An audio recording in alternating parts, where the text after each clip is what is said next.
Really, I wanted to create this video for two reasons. Number one, to show you how easy it is just to pick up my mobile phone and film an update.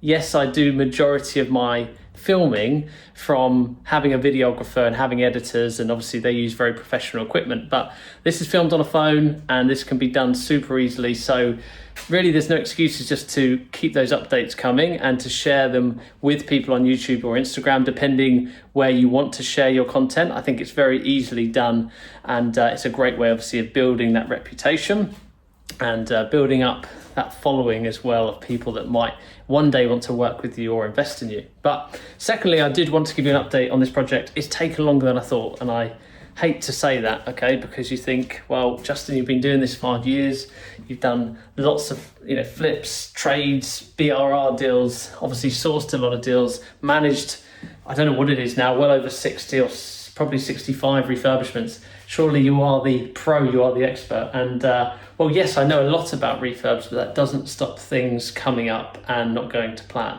But effectively, this is a full refurbishment, full rewire, replumbing, plastering, everything, kitchens, bathrooms on this property, as well as windows and what have you. And with this one, we are converting, or I'm converting it from a large studio into a 1-bedroom apartment. So very small project, but again, wherever the money is, I will go after it if I think there's an opportunity. So this was the kitchen, and had this replastered, obviously the old kitchen taken out, had the new windows in, although, can you believe it, these windows were made with handles on the wrong side. They're meant to be here, so the window opens that way.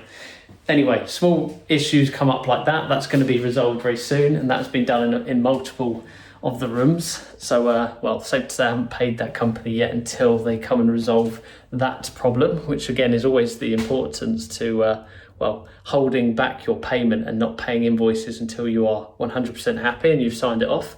Another problem was in here. We actually used to have an immersion tank in this cupboard here. It used to be a cupboard. There was an immersion tank to obviously heat the water, but what I've done is I've stolen that cupboard space on the other side. As you can see here, there's a cupboard here. Stolen that cupboard space on the other side in order to make this kind of L-shaped kitchen. Okay, there used to be a wall going all the way along here. I don't know how well you can see that. And there used to be cupboards here. Taking that out to make sure I can make a room that's plenty big enough. It doesn't actually look that big on camera in here, but it's certainly a big enough room to have a kitchen, dining, sitting room space down the end. It's just full of trash, but also full of obviously kitchen and bathroom materials as well, which makes it look really small. But yeah, this is the cupboard space that I've obviously stolen. That's gone in there, and then we've relocated. Well, we got rid of the old tank and then put a new tank in this cupboard here. Now, this tank is what's known as an unvented electric water cylinder.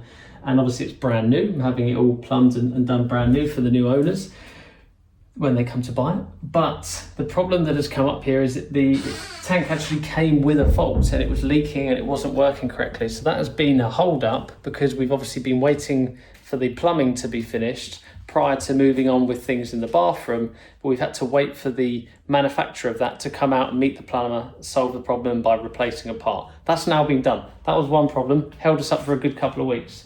Another problem is in this cupboard space that I told you about here. You can see this pipe here, okay? This is actually, if I go down, this is actually the mains water coming in here. Okay, I can lift it up a bit. It was a little bit higher previously. And this was sitting within that cupboard space. Now, I'm trying to put a kitchen in here. So what I need to do is actually, well, the ideal thing would be to have the mains water relocated, but this is mains water, which is basically all underneath the ground here. So you can't just simply move that pipe, okay? And if you did, it'd be costly and perhaps time inefficient. Instead, what we're gonna do is, now that we've actually taken off, because it used to sit slightly higher, the black bit was above this, we've taken this off, we've pushed the pipe down slightly, and we're now going to cut it off here and then redirect the pipe that way. Okay, and then we're gonna have a stopcock there, and that is gonna have at the back it's going to be accessible from the other side, and then that's going to feed the water into the flat. So it means we don't have to move or relocate the mains water, which would be a real difficult task to do, but also means that there will be a stopcock accessible from the other side in a little cupboard for the new buyers, which is really important, and obviously the water access is there. And then the bit that is sitting up to about this point will just about go under the cupboards, the kitchen worktops basically, sorry, the kitchen cupboards, and yeah, that'll fit nicely under there and be hidden behind the kicker boards that come with the kitchen. So that's been another reason for the delay, just figuring out what to do there. And again, we've lost a good amount of time, hence why this has taken longer than planned. But these things will happen in property. What's really important, I found, is just to continuously have those conversations with the builder, but make sure when you're having the conversation, there's a very clear way of solving that problem. It's agreed how that problem's being solved and when the problem is being solved, okay? It's great to agree on how to do it. Okay, when is that going to happen? And obviously make sure that you can keep moving this forward. Now, the guys working on this, they're really great. I love them, I trust them, but they're also got a few other jobs on the go. So I'm kind of being juggled around their other work, which again, commonly happens in property, particularly when there's a hold up like this. They will often kind of down tools and go on to something else. So you need to keep bringing them back and making sure things are moving in the right direction, okay? Another thing we can do in order to make sure they move in the right direction is just have everything here on site for them, okay? There's nothing worse than if they get stuck on that job, they can't do anything with the mains, they can't continue fitting the kitchen.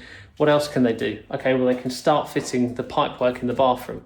They can start fitting, obviously, I've got a floating vanity unit going in, I've got a bath going in, and they can move on to other things. By having the kitchen and the bathroom materials all in here, there is always stuff for them to get on with. Otherwise, they'll simply just disappear onto the next thing. So that is something I highly recommend you do. Obviously, you don't want to do it too early. If you've just ripped out and then you order all your materials, the materials are going to get in the way when it comes to things like plastering and first fix. But as soon as plastering and first fix are done, you want the materials arriving. And I've always found that's the best timeline to try and work to. So quick update video really. I purchased this property in end of February and it is now end of April. So safe to say it definitely needs to speed up. We need to get this on the market ASAP because I've got another project coming.